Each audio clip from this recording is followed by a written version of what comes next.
चलो, तो आज हम पढ़ेंगे 1793 का चार्टर अधिनियम। ठीक है, क्या पढ़ेंगे? 1793 का चार्टर अधिनियम। ठीक है, तो यहाँ पे देखो, इसमें आपको एक नया शब्द देखने को मिल रहा होगा। अच्छा, इससे पहले हमने जो पढ़ा है वो कौन कौन सी चीज़ों को पढ़ा है? इससे पहले हमने पढ़ा है 1773 का रेगुलेटिंग एक्ट। उसके बाद क्या पढ़ा है? 1781 का संशोधन अधिनियम। फिर उसके बाद क्या पढ़ा है? Pitt's India act 1784। ठीक है, उसके बाद हमने क्या देखा? पीट्स इंडिया एक्ट के ड्रॉबैक्स को, मतलब उनकी कमियों को। उसके बाद हमने क्या देखा? 1786 का एक्ट देखा। ठीक है, तो जो अब नेक्स्ट एक्ट है हमारा, ये है 1793 का चार्टर अधिनियम, चार्टर एक्ट ऑफ 1793। तो यहाँ पे देखो, अभी तक जितने भी हम अधिनियम पढ़ रहे थे उनको हम सिर्फ सामान्य अधिनियम कहते थे, है ना। तो अभी तक हम जितने भी एक्ट पढ़ रहे थे सामान्य अधिनियम, ठीक है। लेकिन अब के जो कुछ एक्ट्स आएंगे उसको हम क्या कहेंगे? चार्टर अधिनियम। ठीक है, तो सबसे पहले हम समझेंगे कि सामान्य अधिनियम और चार्टर अधिनियम, हम इसको इनको सामान्य अधिनियम हम क्यों कहते हैं, इसको हम चार्टर अधिनियम क्यों कहते हैं। ठीक है, दोनों में डिफरेंसेस क्या हैं, चार्टर अधिनियम हम क्यों कहते हैं। ठीक है, तो देखो, अभी तक के एक्ट्स को हम उनके नाम से जानते थे, जैसे कि हम रेगुलेटिंग एक्ट देखें। ठीक है, रेगुलेटिंग एक्ट 1773। उसके बाद हमने देखे संशोधन अधिनियम, ठीक है, 1781। ठीक है, उसके बाद हमने क्या देखा? पीट्स इंडिया एक्ट हमने देखा, पीट्स इंडिया एक्ट, ठीक है, 1784। फिर उसके बाद हमने इसके ड्रॉबैक के बाद हमने देखा एक्ट ऑफ 1786। तो यहाँ पे देखो, अभी तक के जितने भी अधिनियम थे हम उनको उनके नाम से जानते थे या फिर हम उसको सिर्फ अधिनियम कह देते थे। ठीक है, लेकिन मतलब यहाँ पे देखो ना, रेगुलेटिंग एक्ट को हम रेगुलेटिंग एक्ट कह रहे हैं। ठीक है, क्यों? क्योंकि ब्रिटिश गवर्नमेंट ने ईस्ट इंडिया कंपनी के जो प्रशासन है उसको रेगुलेट करने के लिए इस एक्ट को लाया था। ठीक है, इसलिए हमने इसको रेगुलेटिंग एक्ट कह दिया। संशोधन अधिनियम, इसको संशोधन करने के पर्पज़ से लाया गया था। रेगुलेटिंग एक्ट में जो गवर्नर जनरल इन काउंसिल है और मतलब था, और जो सुप्रीम कोर्ट की इस्टेब्लिशमेंट इस एक्ट के माध्यम से की गई थी। दोनों के बीच में काफ़ी कॉन्फ्लिक्ट्स होने लगे थे आप सुप्रीम कोर्ट के इस्टेब्लिशमेंट के बाद में। ठीक है, तो उसको ओवरकम, मतलब उसको ठीक करने के लिए संशोधन अधिनियम 1781 लाया गया। तो यहाँ पे इसको चूँकि सुधार करने के उद्देश्य से लाया गया था, तो इसलिए हमने इसको संशोधन अधिनियम कह दिया। इसको हम पीट्स इंडिया एक्ट 1784 क्यों कहते थे? क्योंकि Pitt's William Pitt the younger, जो उस समय ब्रिटेन के प्रधानमंत्री थे, उन्होंने इसे पारित करवाया था ब्रिटिश पार्लियामेंट में। ठीक है, तो इसको हम उनके नाम पे रख दिए, पीट्स इंडिया एक्ट 1784।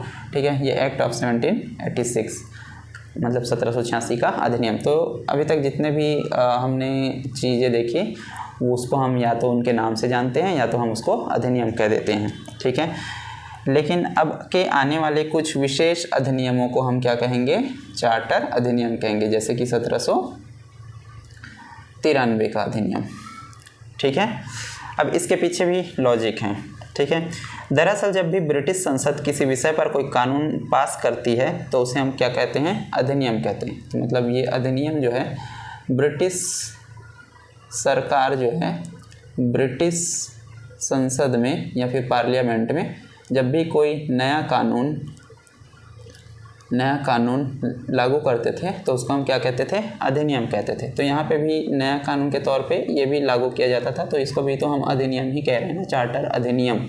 ठीक है, और ये अधिनियम किसी भी विषय पर हो सकते थे, जैसे कि टैक्स लगाना, है ना, टैक्स लगाना। ठीक है, या फिर सैन्य सुधार हो सकता था, सेना सुधार। ठीक है, या फिर न्याय व्यवस्था, इनके रिगार्डिंग ये अधिनियम हो सकते थे, या फिर राजस्व से रिगार्डिंग, या फिर भ्रष्टाचार को ओवरकम करने के लिए, ठीक है। तो इनके रिगार्डिंग ये अधिनियम हो सकते थे। लेकिन चार्टर अधिनियम जो है ये एक विशेष प्रकार का अधिनियम था, ठीक है, जिसका एकमात्र उद्देश्य ईस्ट इंडिया कंपनी को दिए गए ईस्ट इंडिया कंपनी को भारत में व्यापार और शासन करने के लिए दिए गए पहले के जो चार्टर हैं उनको रिन्यू करना था, ठीक है। मतलब चार्टर अधिनियम का मुख्य उद्देश्य ईस्ट इंडिया कंपनी को भारत में व्यापार और शासन करने के लिए दिए गए पहले के चार्टर्स को रिन्यू करना था, ठीक है। मतलब चार्टर अधिनियम का मतलब क्या है, ईस्ट इंडिया कंपनी को भारत में, ठीक है, भारत में व्यापार और शासन करने के लिए दिए गए पहले के चार्टर को क्या करना था, रिन्यू करना था। मतलब देखो, जब British East India Company Bharat आ रही थी तो ब्रिटिश गवर्नमेंट उसको मतलब भारत में व्यापारिक एक अधिकार देने के लिए मतलब उसको एक चार्टर दिया था। चार्टर मतलब एक कह सकते हो कि शाही आदेश पत्र ऐसा, ठीक है।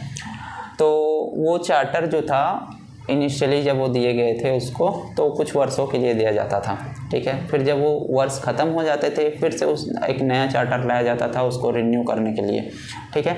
उसी तरह से यहाँ पे जो 1793 का चार्टर अधिनियम है, तो यहाँ पे चार्टर अधिनियम का मतलब क्या है कि ये जो अधिनियम है, ठीक है, ब्रिटिश ईस्ट इंडिया कंपनी के पहले के जो चार्टर हैं उसको रिन्यू करने का काम करेगा, ठीक है। यानी कि देखो, ब्रिटिश ईस्ट इंडिया कंपनी को 20 साल का चार्टर दिया गया था रेगुलेटिंग एक्ट में, ठीक है, 20 साल कि 20 साल भारत में आपका व्यापारिक एक अधिकार रहेगा, ठीक है। कोई और ब्रिटेन की कोई और दूसरी कंपनी जो है, कोई दूसरा व्यापारी जो है भारत में आके व्यापार नहीं कर सकता, यहाँ पे आप ही व्यापार करोगे, इस तरह से, ठीक है। 20 साल का उनको रेगुलेटिंग एक्ट के तहत दे दिया गया था। अब 20 साल के बाद जब 1773 था उस समय तो हो गया 1793। तो 1793 के समय में अब ये वाला चार्टर तो ख़त्म हो गया ना, मतलब इसकी वैलिडिटी तो अब ख़त्म होने वाली है। तो ब्रिटिश गवर्नमेंट एक नया चार्टर ला रही है, 1793 का चार्टर अधिनियम, ठीक है।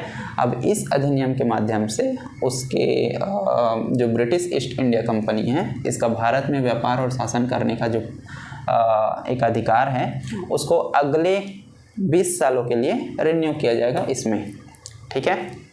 तो आई होप कि आपको समझ में आ रहा होगा, ठीक है। तो एक बार मैं और पढ़ रहा हूँ, थोड़ा सा समझना, ठीक है। चार्टर अधिनियम एक विशेष प्रकार का अधिनियम था जिसका एकमात्र उद्देश्य ईस्ट इंडिया कंपनी को भारत में व्यापार और शासन करने के लिए दिए गए पहले के चार्टर को क्या करना था, रिन्यू करना था, ठीक है।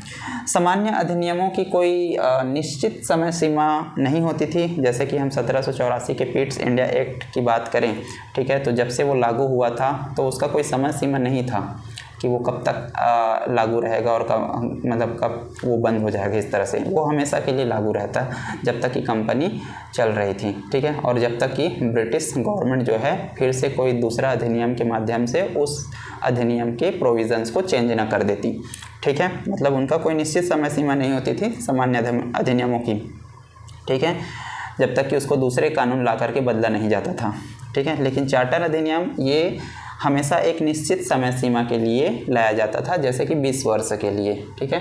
तो 1793 के चार्टर अधिनियम जो है ये भी 20 साल के लिए लाया जाता था, क्योंकि इस चार्टर के माध्यम से कंपनी का जो व्यापारिक एक अधिकार है उसको 20 साल आगे और एक्सटेंड किया जा रहा है, ठीक है। क्योंकि पुराना वाला जो पहले वाला जो चार्टर था रेगुलेटिंग एक्ट में 20 साल का जो मिला हुआ था इनको, वो अब यहाँ पे एंड होने वाला है। तो नया चार्टर के माध्यम से इसको लाया गया है और इस चार्टर के माध्यम से भी ब्रिटिश ईस्ट इंडिया कंपनी के व्यापार को भारत में व्यापारिक एक अधिकार को अगले 20 साल के लिए रिन्यू किया जाएगा, ठीक है, आगे एक्सटेंड किया जाएगा, ठीक है।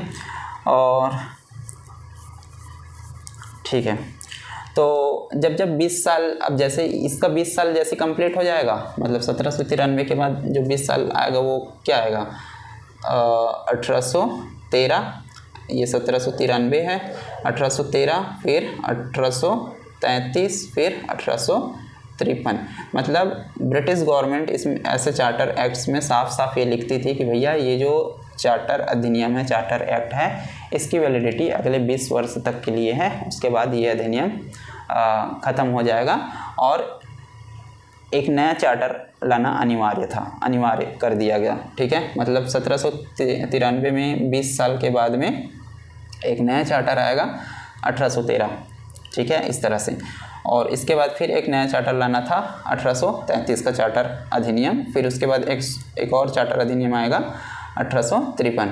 तो ये आप देखो तो इसमें सभी में 20-20 का डिफरेंस आपको देखने को मिलेगा। तो ये कुछ अधिनियम अभी आगे आने वाले हैं जिनको हम चार्टर अधिनियम कहेंगे। तो बेसिकली सामान्य अधिनियम जो था उसको हम उनके नाम से या फिर जिस पर्पज़ से उनको बनाया जाता था, ठीक है, या तो फिर उसको हम नॉर्मल अधिनियम कह देते थे। लेकिन यहाँ पे अब जो कुछ थोड़े अधिनियम आएंगे इनको हम चार्टर अधिनियम इसलिए कहेंगे क्योंकि ये जो अधिनियम्स होंगे ये ईस्ट इंडिया कंपनी को भारत में व्यापार और शासन करने के लिए जो पहले के जो चार्टर में एक अधिकार दिया गया था उसको ये रिन्यू करने का काम करेगा।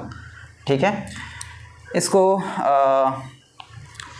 जो सामान्य अधिनियम होते थे, ठीक है, किसी एक विशेष प्रशासनिक समस्या को ठीक करने के लिए लाया जाता था, जैसे कि गवर्नर जनरल को वीटो पावर दे देना, ठीक है, या फिर भ्रष्टाचार को रोक लगाना। ठीक है, लेकिन चार्टर अधिनियम इसका दायरा बहुत बड़ा होता था। ये जो अधिनियम होते थे, जब चार्टर अधिनियम ब्रिटिश गवर्नमेंट ब्रिटिश संसद के थ्रू लाती थी, ठीक है, तब कंपनी का पहले के जितने भी अधिनियम थे उसका पूरा 20 साल, जैसे अब चार्टर अधिनियम 1793 का चार्टर अधिनियम है, अब ये 20 साल चलेगा, फिर 1813 का चार्टर अधिनियम आएगा। तो 1813 के चार्टर अधिनियम आने से पहले ब्रिटिश गवर्नमेंट इस 20 साल का पूरा कंपनी का समीक्षा करता था। ठीक है, कि मतलब बहुत सारी चीज़ों को देखते थे इसमें, जैसे कि कंपनी के व्यापारिक एकाधिकार, उसके शेयर धारकों के जो लाभांश उसके शेयर धारकों के जो लाभांश होते थे, ठीक है, वो कितने कितने ले रहे हैं। ठीक है, भारत की न्याय व्यवस्था उसकी समीक्षा की जाती थी, राजस्व नीतियों की समीक्षा की जाती थी। ठीक है, यानी कि पिछले 20 साल का हर चीज़ देखा जाता था, तब जाके एक नया चार्टर अधिनियम बनाया जाता था। ठीक है, और इन 20 सालों में कुछ जो प्रॉब्लम्स दिखती थी उनको इसमें ठीक करने की कोशिश की जाती थी, कुछ नए प्रोविज़न्स लाके। ठीक है, तो अगर हम सामान्य अधिनियम और चार्टर अधिनियम को ऐसे इन जनरल समझने की कोशिश करें तो इसको एक एग्जांपल के तौर पे हम समझ सकते हैं। जैसे कि सामान्य अधिनियम को हम सामान्य कानून के हिसाब से देख सकते हैं, जैसे कि हमको ट्रैफिक नियमों का पालन करना पड़ता है, वो एक सामान्य अधिनियम के तौर पे आप समझ सकते हो। ठीक है, जैसे कि हेलमेट लगाना है, वो एक सामान्य अधिनियम के तौर पे समझ सकते हो।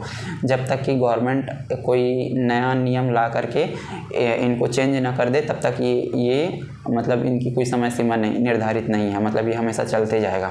ठीक है, मतलब हमेशा के लिए रहेगा कि आपको हमेशा ट्रैफिक नियमों का पालन करना है, हमेशा आपको हेलमेट लगा के गाड़ी चलाना है, इस तरह से।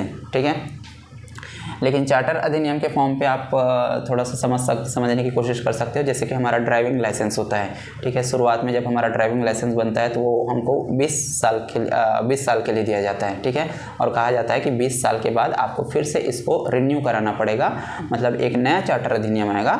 ठीक है, और उसके बाद ये फिर से आगे 20 साल के लिए एक्सटेंड किया जाएगा। ठीक है, तो इस तरह से ड्राइविंग लाइसेंस वाला जो चीज़ सिस्टम है उसको आप चार्टर अधिनियम टाइप का मतलब समझ सकते हो। और सामान्य अधिनियम जो है वो जो सामान्य हमारे कानून होते हैं उसके हिसाब से आप समझ सकते हो। ठीक है, ये एक उदाहरण के लिए था कि आपको ताकि सामान्य अधिनियम और चार्टर अधिनियम समझ में आ सकें। ठीक है, इन शॉर्ट अगर हम बात करें कि तो हर चार्टर अधिनियम जो होता है ये संसद द्वारा ब्रिटिश संसद द्वारा पास किया गया एक अधिनियम ही होता है, मतलब होता था, लेकिन इसका काम सिर्फ और सिर्फ ईस्ट इंडिया कंपनी का 20 साल का परमिट यानी कि लाइसेंस को आगे बढ़ाना होता था। ठीक है, इसलिए इन्हें सामान्य अधिनियम ना कह करके हम क्या कहते हैं, चार्टर अधिनियम कहते हैं। क्लियर है? आई थिंक आपको समझ में आ गया होगा सामान्य अधिनियम और चार्टर अधिनियम में डिफरेंस। ठीक है, मैंने अपने पहले के वीडियोस में भी इसको समझाया है, सामान्य अधिनियम और चार्टर अधिनियम में डिफरेंस को। क्लियर है? ओके, अब हम बात करते हैं 1793 का चार्टर अधिनियम का। ठीक है, 1793 का चार्टर अधिनियम। तो देखो, इस 1793 के चार्टर अधिनियम को भी द ग्रेट ब्रिटेन के पार्लियामेंट यानी कि ब्रिटिश संसद द्वारा पारित किया गया था, और ये एक पारित किया गया महत्वपूर्ण कानूनों में से एक कानून था। ठीक है, जिसे ब्रिटिश सरकार ने लागू कराया था। जैसे अभी तक के जितने भी अधिनियम हैं, जितने भी चार्टर अधिनियम भी आएंगे, उसको ब्रिटिश सरकार ने ब्रिटिश संसद में एक नए कानून के तौर पे लागू या पारित किए हैं। ठीक है, ये जो चार्टर अधिनियम है 1793 का, ये कॉर्नवालिस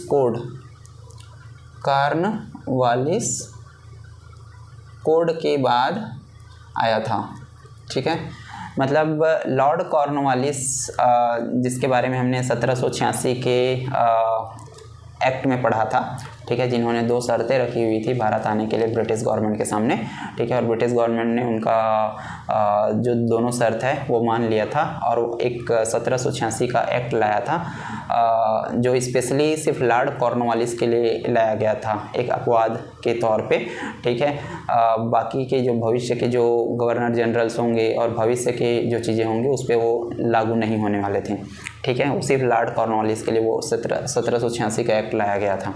ठीक है, तो जब लॉर्ड कॉर्नवालिस आए थे इंडिया में, तो उनको कुछ विशेष पावर के साथ भेजा गया था। तो उन्होंने क्या किया, अपने काउंसिल के साथ मिलकर एज ए गवर्नर जनरल उन्होंने मतलब कुछ रिफॉर्म्स लेकर के आए, मतलब नए छोटे छोटे अपने परिषद के स्तर पर और गवर्नर जनरल के पद के स्तर पर, मतलब कुछ नए नियम कानून लेकर के आए। ठीक है, और तो उसी नियम कानून को हम क्या कहते हैं, कॉर्नवालिस कोड कहते हैं। ठीक है, तो ये कॉर्नवालिस कोड पहले लागू किया गया था, उसके बाद आया था 1793 का चार्टर अधिनियम। और जब 1793 का चार्टर अधिनियम आया था, तो इस समय भी जो प्रधानमंत्री थे, इस समय जो प्रधानमंत्री थे, ठीक है, ये था विलियम पिट द यंगर। ठीक है, विलियम पिट द यंगर। ठीक है, YOUNGER, William Pitt the younger, ये प्रधानमंत्री थे। और बंगाल का जो गवर्नर जनरल था, बंगाल का गवर्नर जनरल ये कौन था, लॉर्ड कॉर्नवालिस। ठीक है, बंगाल का गवर्नर जनरल कौन था इस समय भी, लॉर्ड कॉर्नवालिस। जब 1793 का चार्टर अधिनियम आया, तो कुछ समय तक लॉर्ड कॉर्नवालिस बंगाल के गवर्नर जनरल रहे, फिर ये भी चले गए।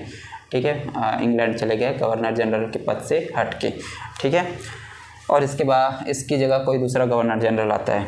ठीक है, तो 1793 का चार्टर अधिनियम लॉर्ड कॉर्नवालिस के भारत में लॉर्ड कॉर्नवालिस कोड के भारत में लागू होने के बाद आया था।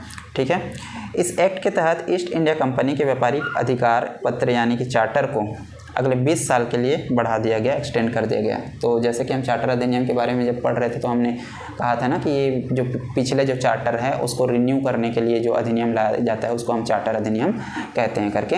तो ये भी अधिनियम तो चार्टर अधिनियम है। तो इसका मतलब ये है कि इस ईयर में ब्रिटिश ईस्ट इंडिया कंपनी का व्यापारिक एक अधिकार जो किसी चार्टर के माध्यम से उनको मिला था कुछ सालों के लिए, वो ख़त्म हो रहा होगा। तो इसलिए ब्रिटिश पार्लियामेंट में ब्रिटिश सरकार ने एक नए कानून के तौर पे, एक अधिनियम के तौर पे इसको लेकर के आया, जो ब्रिटिश ईस्ट इंडिया कंपनी का भारत में व्यापारिक एक अधिकार को अगले 20 साल के लिए आगे और एक्सटेंड कर रही है, आगे 20 साल के लिए और बढ़ा दिया। ठीक है, तो इसलिए हम इसको क्या कह रहे हैं, 1793 का चार्टर अधिनियम। ठीक है, इस एक्ट के तहत ईस्ट इंडिया कंपनी के व्यापारिक अधिकार पत्र यानी कि जो चार्टर हैं, ठीक है, जिसमें ब्रिटिश गवर्नमेंट जो है उनको ऐसा लिख के देती है कि भैया आपको भारत में व्यापारिक एक अधिकार है और ये अगले 20 साल तक के लिए रहेगा। तो वो जो एक पत्र होता है, ठीक है, उसी को हम क्या करें, व्यापारिक अधिकार पत्र यानी कि चार्टर, उसको अगले 20 सालों के लिए बढ़ा दिया। ठीक है, मतलब अगले 20 सालों के लिए भी अब भारत में 1793 से अगले 20 साल तक, ठीक है, अब भारत में ब्रिटिश ईस्ट इंडिया कंपनी का व्यापारिक एक अधिकार होगा। ठीक है, इस एक्ट का मुख्य काम जो है अब इस एक्ट के कुछ मुख्य कामों के बारे में देख लेते हैं। ठीक है, इधर लिख रहा हूँ मैं इसका कुछ मुख्य काम।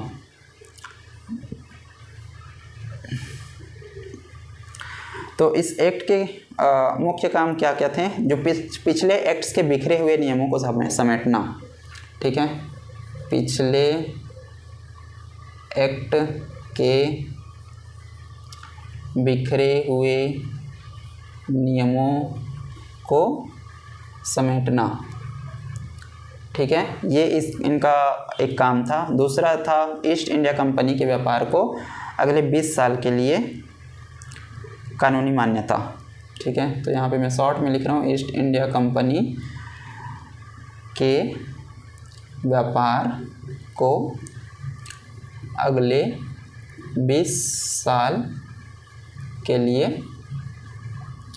कानूनी मान्यता। ठीक है, इसका जो चौथा मुख्य काम था ये था बोर्ड ऑफ कंट्रोल का वेतन तय करना।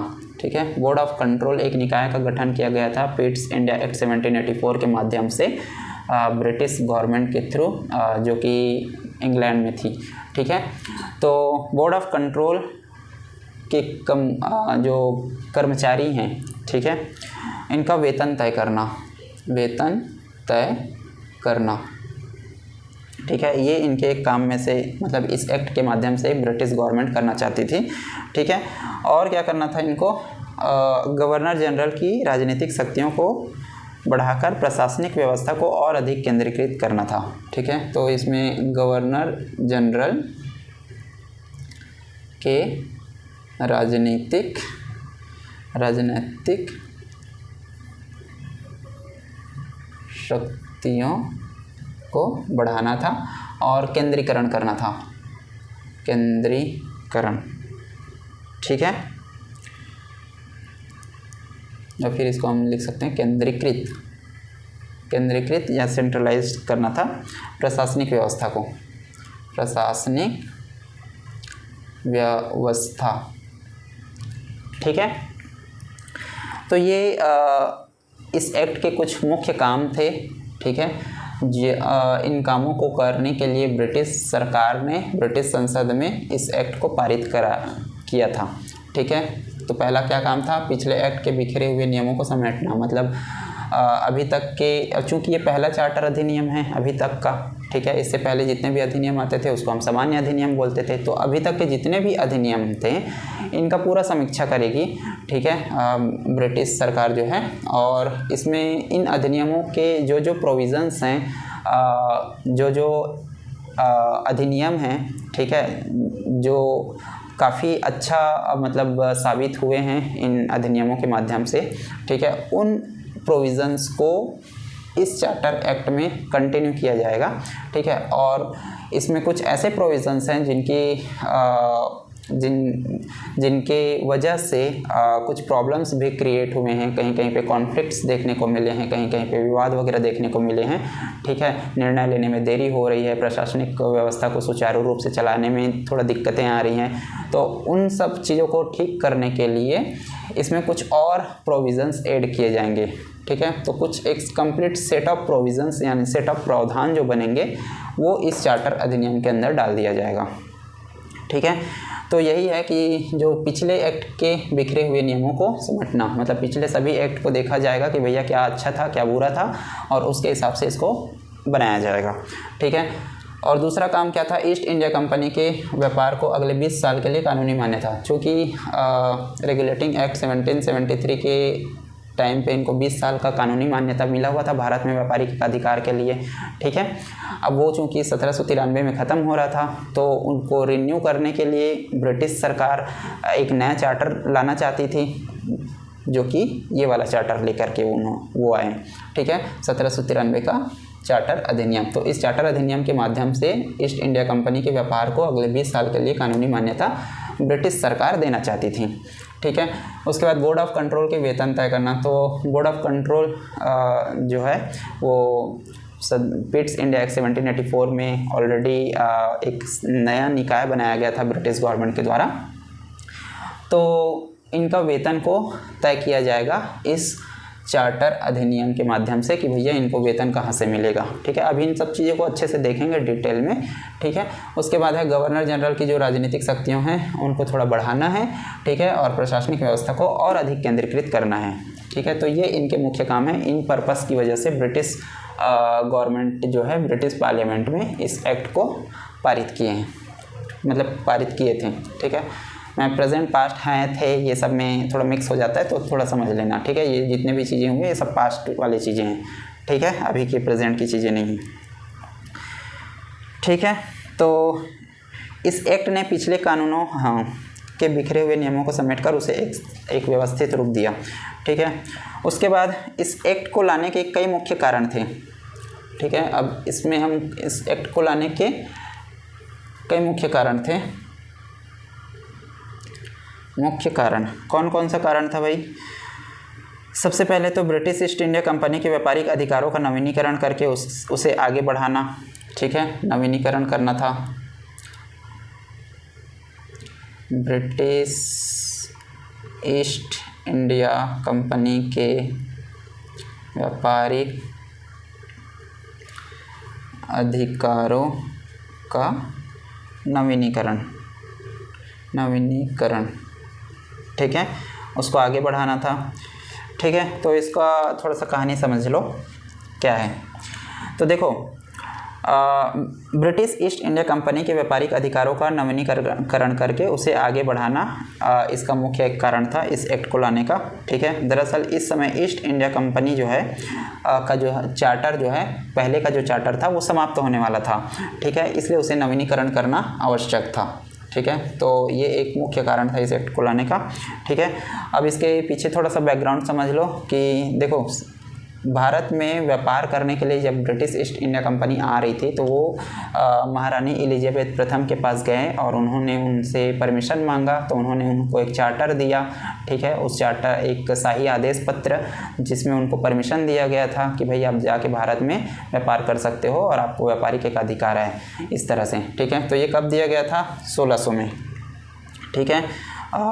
किसने दिया था? महारानी एलिजाबेथ ने, एलिजाबेथ, ठीक है, प्रथम, इन्होंने दिया था, ठीक है। कंपनी को व्यापारिक एकाधिकार दिया था। तो ये जब दिए थे तो कितने वर्षों के लिए था? शुरू में 15 साल के लिए दिया गया था, ठीक है, जिसके तहत कंपनी को भारत में व्यापारिक एकाधिकार प्राप्त था, ठीक है। 15 साल के लिए शुरुआत में इनको मिला हुआ था, ठीक है। इसके तहत company Cape of Good Hope, ठीक है, इसके ईस्ट में, ठीक है, केप ऑफ गुड होप के ईस्ट और मैगलन जलडमरू मध्य, जिसको हम स्ट्रेट ऑफ मैगलन कहते हैं, ठीक है, इसके वेस्ट में। तो केप ऑफ गुड होप के ईस्ट वाले जितने भी क्षेत्र हैं, रीजन हैं, और स्ट्रेट ऑफ मैगलन के वेस्ट में जितने भी रीजन हैं, वहाँ उन क्षेत्रों पर ईस्ट इंडिया कंपनी का व्यापारिक एकाधिकार होगा। मतलब कि कोई ब्रिटेन की कोई दूसरी कंपनी जो है वहाँ पे आके व्यापार नहीं कर सकती, वहाँ केवल और केवल ईस्ट इंडिया कंपनी ही व्यापार करेगी, ठीक है। इस 1600 में महारानी एलिजाबेथ ने जो चार्टर दिया था 15 साल के लिए, ठीक है, उसमें ये सब चीज़ें थी, ठीक है। अब उसके बाद देखो ये जो कानून था कि यदि अब इसमें ये भी कानून था, इन्होंने मतलब जब ये चार्टर देते थे तो इसमें ये भी कानून मतलब वो उन्होंने लिख के वो रखते थे टर्म्स एंड कंडीशन में कि अगर यदि कंपनी से ब्रिटेन को फ़ायदा नहीं हुआ, ठीक है, मतलब इसमें कंपनी से यदि ब्रिटेन को फ़ायदा नहीं हुआ तो सरकार जो है कंपनी को 2 साल का नोटिस देगी, ठीक है, 2 साल का नोटिस देगी और इस चार्टर को रद्द कर देगी, ठीक है। इस चार्टर को रद्द कर देगी, ठीक है, 2 साल के नोटिस में दे करके, ठीक है। जैसे हम कंपनी छोड़ने वाले होते हैं, कोई भी कंपनी में हम काम करते हैं, हम कंपनी को छोड़ने वाले तो होते हैं, तो जब हम कंपनी ज्वाइन करते हैं तो ज्वाइनिंग लेटर में साफ साफ लिखा रहता है, ठीक है, कि भाई जब आप कंपनी छोड़ोगे तो भाई आपको पहले 2 महीने का नोटिस पीरियड सर्व करोगे, उसके बाद ही आप कंपनी छोड़ोगे, मतलब 2 महीने पहले आपको बताना होता है, ठीक है। तो इस तरह से तो यहाँ पे इस चार्टर में ये लिखा हुआ था कि भाई अगर कंपनी से ब्रिटेन को अगर फ़ायदा नहीं हुआ तो भाई हम 2 साल का आपको नोटिस देंगे और इस चार्टर को क्लोज़ कर देंगे, ठीक है। और इसके बाद क्या हुआ, जब ये 15 साल पूरे होने वाले थे, ये जो 15 साल पूरे होने वाले थे, तो 1609 में मतलब कि देखो कि 15 साल अभी पूरे हुए भी नहीं हैं, ठीक है। 1609 में ही कौन आता है, इंग्लैंड में एक नए राजा आते हैं, ठीक है, राजा आते हैं, कौन, किंग जेम्स प्रथम, ठीक है। इन्होंने कंपनी के मुनाफे को देखकर इस चार्टर को रिन्यू किया और इसे 15 साल से बढ़ा करके, मतलब 15 साल की समय सीमा को पूरी तरह से हटा दिया कि भैया 15 साल अब की समय सीमा अब नहीं रहेगी, मतलब इसको उन्होंने एक तरह से अनिश्चित काल कर दिया, अनिश्चित काल के लिए वैध कर दिया, ठीक है, अनिश्चित काल के लिए वैध बना दिया, ठीक है। लेकिन इसमें भी एक शर्त थी, वो कौन सी शर्त थी कि कंपनी देश के हित में काम नहीं कर रही। अगर ब्रिटिश गवर्नमेंट को ऐसा लगा कि कंपनी जो है वो ब्रिटेन के हित में काम नहीं कर रही है, ठीक है, तो वो उसे 3 साल का नोटिस दे करके इस चार्टर को भी क्लोज़ कर सकते थे, ठीक है, इस चार्टर को भी क्लोज़ किया जा सकता था, उसमें ऐसा उन्होंने लिख रखा था, बता रखा था, ठीक है। अब जैसे जैसे समय बीतने के साथ कंपनी व्यापार करते करते भारत में युद्ध लड़ने लगी। अच्छा, यहाँ पे एक चीज़ देखो, यहाँ पे 1600 में इनको पहला चार्टर मिला था, ठीक है, जो कि 15 साल के लिए था, लेकिन 15 साल होने से पहले ही 1609 में उसको फिर से रिन्यू कर दिया गया। इसका मतलब ये नहीं है कि इसका मतलब ये है कि ब्रिटिश गवर्नमेंट जब ईस्ट इंडिया कंपनी को चार्टर दे रही है और उसको कह रही है कि भैया 15 साल के लिए हम आपको दे रहे हैं करके, तो ऐसा ज़रूरी नहीं है कि 15 साल के बाद ही हम आपको रिन्यू करेंगे, ठीक है। हमारी इच्छा है, अगर हम चाहें तो हम आपको बीच में भी रिन्यू कर सकते हैं चार्टर को, इस तरह से, ठीक है। मतलब ऐसा नहीं कि हमने आपको 15 साल बोल दिया तो हम ऐसा हमारे ऊपर ये है कि रिस्ट्रिक्शन है कि हम 15 साल के बीच में नहीं कर सकते, ऐसा बिल्कुल नहीं था। ब्रिटिश गवर्नमेंट जो चाहती थी वो कर सकती थी ये चार्टर को रिन्यू करने के लिए, ठीक है। तो देखो 1600 में 15 साल के लिए दिया गया था, लेकिन 1609 में इसको 15 साल को हटा के अनिश्चित काल के लिए कर दिया गया, ठीक है। तो समय बीतने के साथ कंपनी व्यापार करते करते भारत में युद्ध लड़ने लगी और दीवानी यानी कि टैक्स वसूलने के अधिकार भी हासिल कर लिए, ठीक है। तो जैसे जैसे समय बीता कंपनी भारत में क्या करने लगा, युद्ध वगैरह करने लगा, ठीक है, और साथ ही साथ इन्होंने दीवानी यानी कि टैक्स वसूलने के जो अधिकार हैं, टैक्स वसूलने का अधिकार ये भी हासिल कर लिया, ठीक है, ईस्ट इंडिया कंपनी जो है, ठीक है। यहाँ पे ईस्ट इंडिया कंपनी लिख देते हैं, ठीक है। आई थिंक आपको यहाँ तक समझ में आया होगा। और कहाँ पे था यार मैं,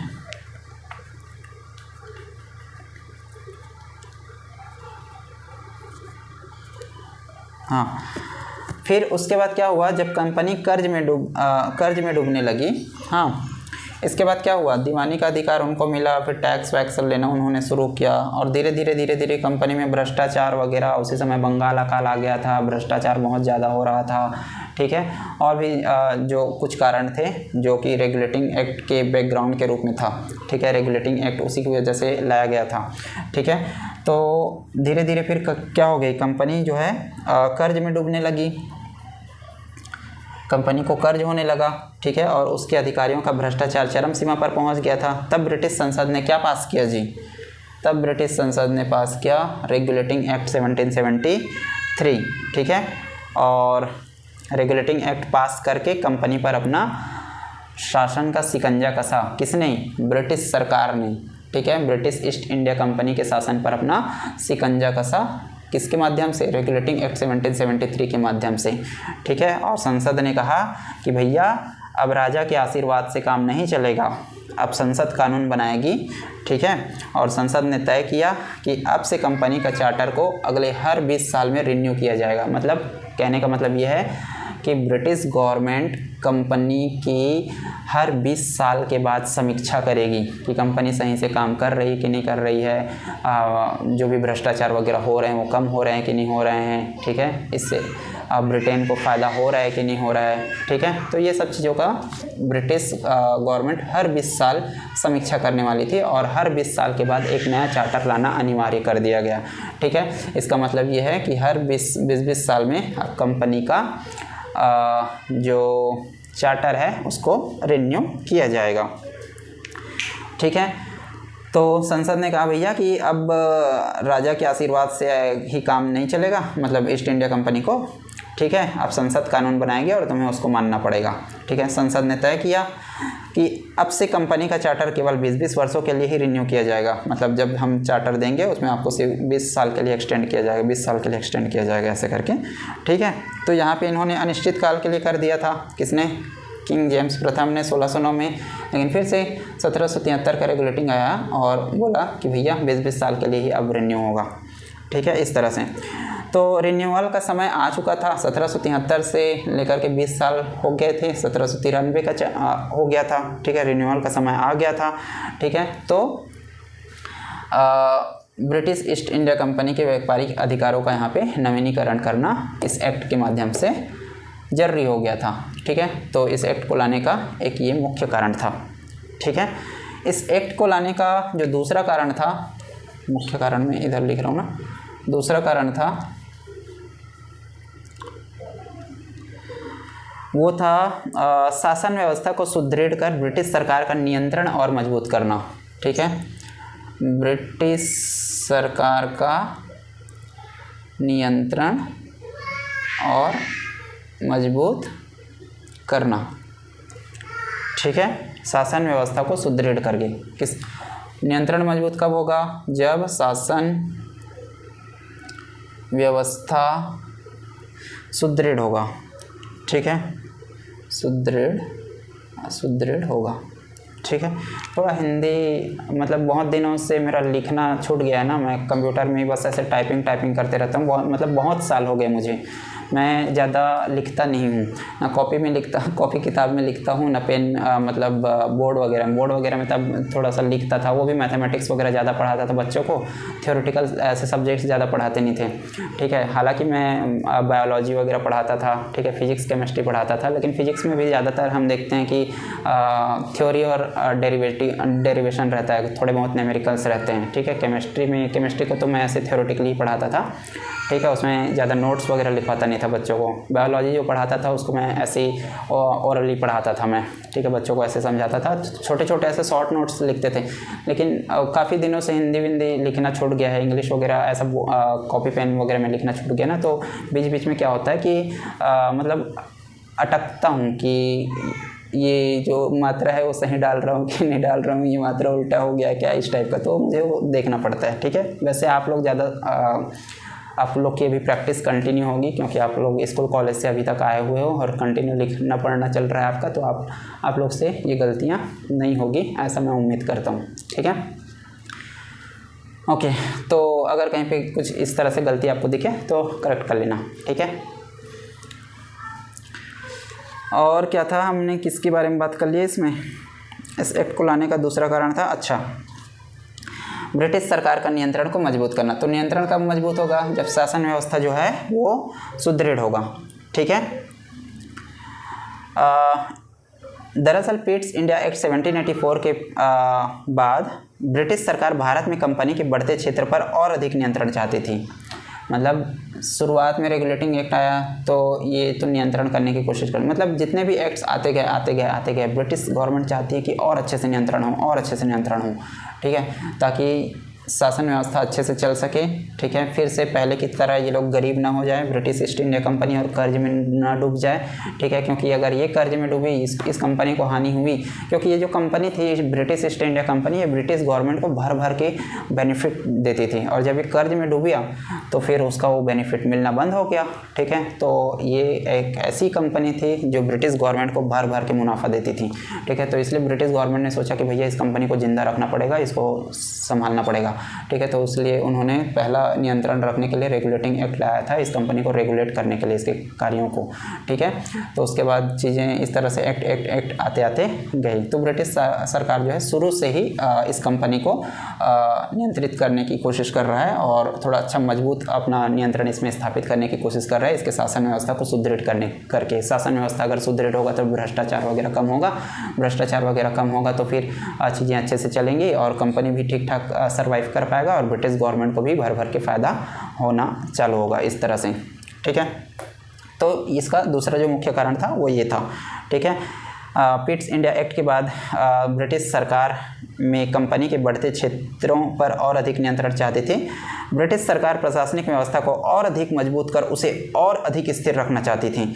साथ ही ब्रिटिश सरकार कंपनी के शासन को कानूनी आधार भी देना चाहती थी। कानूनी आधार मतलब एक नया चार्टर लाके, अब इसमें भी तो बहुत सेट ऑफ प्रोविजंस आएंगे ना, जो पिछले जो एक्ट्स हैं उनके प्रोविजंस को देख के इनको इसमें कंटिन्यू किया जाएगा और इसमें जो भी खामियां थी या फिर जो भी नया प्रोविजंस लाना चाहते थे वो भी इसमें ऐड होगा, ठीक है। तो इस तरह से एक कानूनी आधार भी देना चाहती थी। इस एक्ट को लाने का जो तीसरा कारण था गवर्नर जनरल की शक्तियों को बढ़ाना, ठीक है। गवर्नर जनरल की जो पावर है, ठीक है, इसको बढ़ाना था, ठीक है। इस एक्ट के माध्यम से लॉर्ड कॉर्नवालिस द्वारा मांगे गए विशेष अधिकारों को कानूनी रूप देकर भविष्य के गवर्नर जनरल के लिए भी लागू करना था। तो जब 1786 का अधिनियम आया था और लॉर्ड कॉर्नवालिस ने अपनी 2 शर्तें रखी हुई थी ब्रिटिश गवर्नमेंट के सामने और ब्रिटिश गवर्नमेंट ने उनके शर्तों को मान लिया था, ठीक है। तो वो 1786 का जो अधिनियम आया हुआ था वो सिर्फ लॉर्ड कॉर्नवालिस के लिए आया हुआ था। उसमें उसके दोनों जो रिक्वेस्ट थी उस एक्ट में एज अ प्रोविजंस दिए गए थे, ठीक है, अधिनियम दिए गए थे, ठीक है। और तो ब्रिटिश गवर्नमेंट ने जब देखा कि किसी गवर्नर जनरल जैसे कि लॉर्ड कॉर्नवालिस को अगर हमने इस तरह से 2 पावर दे दिए, ठीक है, तो वो कितना अच्छा रिफॉर्म कर सकता था ऐसा करके। तो उन पावर्स की मदद से लॉर्ड कॉर्नवालिस ने as a governor general Bengal का उन्होंने बहुत अच्छे काम किए। ये ब्रिटिश गवर्नमेंट उसको देख पाया, ठीक है, और उसको लगा कि यार ये तो अच्छा चीज़ है। तो लॉर्ड कॉर्नवालिस को जो विशेष अधिकार दिए गए थे उनको भविष्य के जो गवर्नर जनरल है उनको भी हम देंगे, इस तरह का सोच रखते हुए ब्रिटिश गवर्नमेंट ने चार्टर एक्ट 1793 का चार्टर अधिनियम लाया था। तो इसका एक कारण ये भी था कि भविष्य के जो गवर्नर जनरल्स के जो पावर हैं उनको भी बढ़ाना था। तो गवर्नर जनरल की शक्तियों को बढ़ाना इसका एक कारण था। इस एक्ट के माध्यम से लॉर्ड कॉर्नवालिस द्वारा मांगे गए विशेष अधिकारों को कानूनी रूप दे करके, ठीक है, भविष्य के गवर्नर जनरलों के लिए लागू करना था। क्लियर है क्या? ठीक है। तो ये था कुछ इसका इस एक्ट को लाने के पीछे जो कारण था ब्रिटिश गवर्नमेंट का, ठीक है, वो सारा चीज़ मैंने इसमें आपको बता दिया। इसका जो मुख्य काम था ये कुछ था, ठीक है, और इसका जो मुख्य कारण था ये कुछ था। दोनों लाइक सिमिलर टाइप के हैं, ठीक है। तो आपको समझ में आया होगा कि इस एक्ट का जो बैकग्राउंड क्या था, किस पर्पज़ से ब्रिटिश गवर्नमेंट इसको लाना चाहती थी, ठीक है। अब हम देखेंगे इस एक्ट के प्रोविज़न्स को, मतलब इस एक्ट के प्रावधानों को, ठीक है। लेकिन इससे पहले हम बात करेंगे एक दो ऐसे चीज़ों के बारे में जो कि पहले से जो इन एक्ट्स में थे और इस एक्ट में उसको कंटिन्यू किया गया, जिसमें कोई बदलाव नहीं किया गया, उसको सेम टू सेम रखा गया, ठीक है। तो जैसे कि डुअल कंट्रोल जारी रखना, ठीक है, डुअल कंट्रोल जारी रहना, जैसा कि हमने अपने पिछले वीडियोस में पढ़ा है, ठीक है, कि पिट्स इंडिया एक्ट 1784 ने कंपनी के कमर्शियल और पॉलिटिकल अफेयर्स को अलग अलग कर दिया था। तो ये जो पिट्स इंडिया एक्ट 1784 है, ये कंपनी के ब्रिटिश ईस्ट इंडिया कंपनी के कमर्शियल अफेयर्स, ठीक है, और पॉलिटिकल अफेयर्स मतलब व्यापारिक कार्यों को और राजनीतिक कार्यों को अलग अलग कर दिया था, ठीक है। कमर्शियल अफेयर्स मतलब व्यापारिक कार्यों को कौन संभालता था? कोर्ट ऑफ डायरेक्टर्स, ठीक है।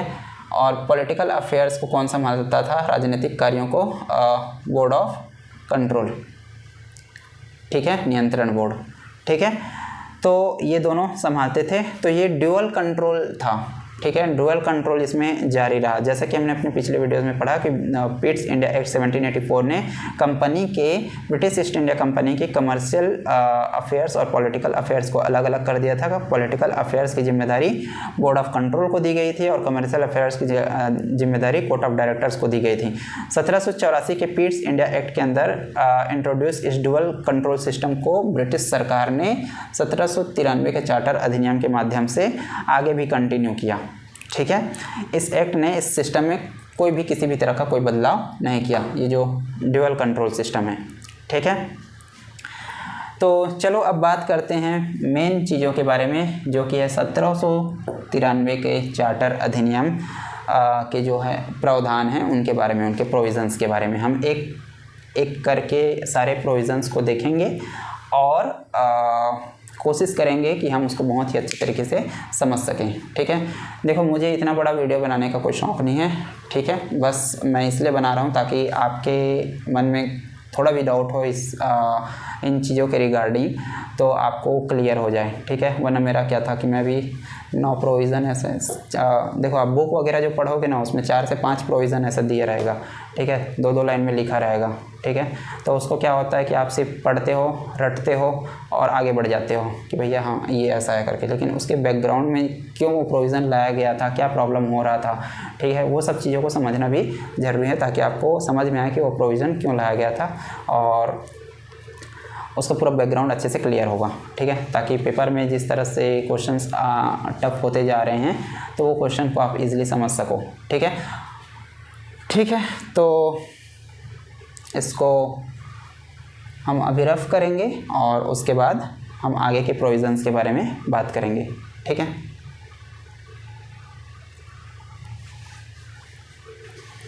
एक मिनट रिकॉर्ड हो रहा है कि नहीं मैं देखता हूँ।